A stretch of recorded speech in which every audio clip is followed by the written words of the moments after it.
Manipulation, a word that conjures up images of puppeteers pulling strings, masterminds controlling others. Yet everyone, yes, everyone, has manipulated someone at some point.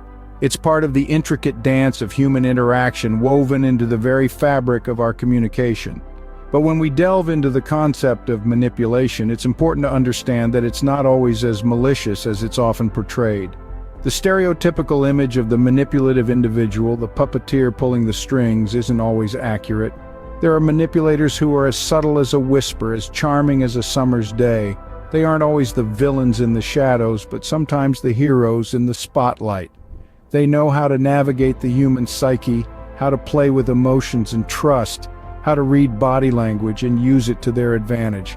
But remember, not all manipulation is sinister. Sometimes it's just a way of getting things done.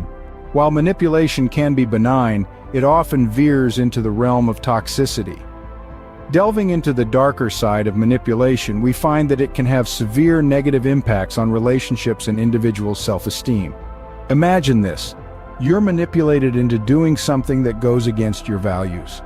It creates a conflict within, leading to a drop in self-esteem.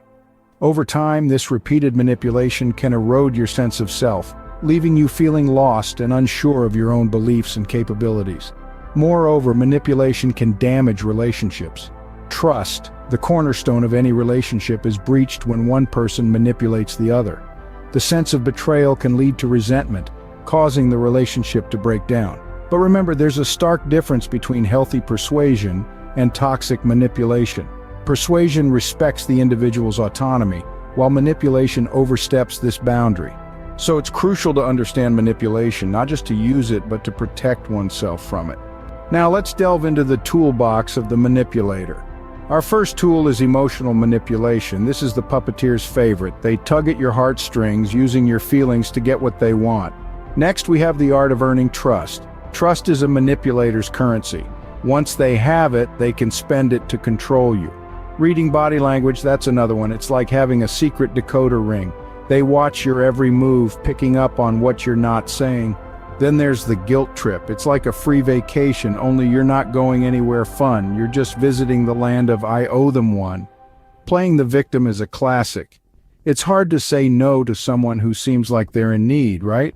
And let's not forget using physical advantages. This could be anything from a winning smile to a commanding presence that makes it hard to say no. Flirting can also be a tool.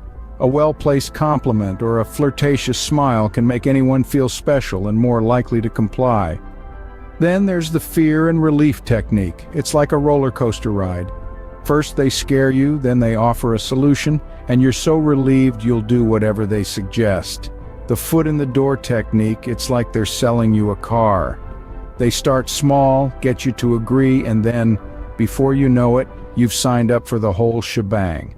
Bribing, speaking over and for you, making you second-guess yourself, the ultimatum, taking advantage of insecurities, intense emotional connection, gaslighting, lying and denial, and hyperbole and generalization. It's like they've got a Swiss Army knife of manipulation. Each technique is a different tool designed to control and influence. These tools can be powerful, but remember, with great power comes great responsibility.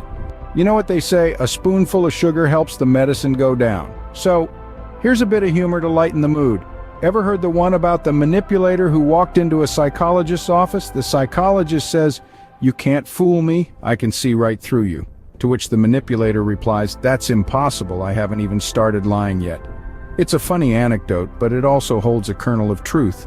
Manipulators rely on deceit and cunning, but they're not invincible. With the right knowledge and awareness, you can see through their tactics. And once you do, their power diminishes. Here's another one for you. Why did the manipulator fail at his job interview? Because when they asked him where he saw himself in 5 years, he said, "In your seat, but with your boss reporting to me." Remember, laughter is the best defense against manipulation. Now that we've taken a deep dive into the world of manipulation, let's wrap things up. In this exploration, we've unraveled the art and the science of manipulation. We've delved into the stereotypes of manipulative people and acknowledged the toxicity that manipulation can foster. We've learned that manipulation in its essence is a tool. It can be used for persuasion, to inspire, to lead, or it can be wielded for coercion, to control and to exploit. We've also discussed a myriad of manipulation techniques, from working with emotions and earning trust to reading body language and using the age-old guilt trip approach. We've examined how manipulators can play the victim, use physical advantages, flirt, and wield the fear and relief technique. We've touched upon the foot in the door technique, the art of bribing, speaking over and for others, and making you second-guess yourself. We've also explored the ultimatum technique, taking advantage of insecurities, creating intense emotional connections, gaslighting, lying and denial, and the use of hyperbole and generalization.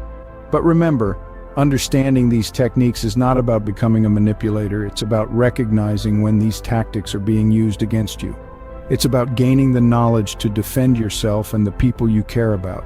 It's about navigating the complex world of human interactions with awareness and understanding. And just for a little levity, here's a joke. Why don't manipulators make good cooks? Because they always turn up the heat too quickly and leave you burned. In conclusion, manipulation is a powerful tool. It can be used to inspire and lead, but it can also be used to control and exploit. By understanding these techniques, you equip yourself with the knowledge to navigate the complex world of human interactions, both for your benefit and for the protection of those around you. After all, knowledge is power, and understanding manipulation gives you the power to navigate the complex world of human interactions.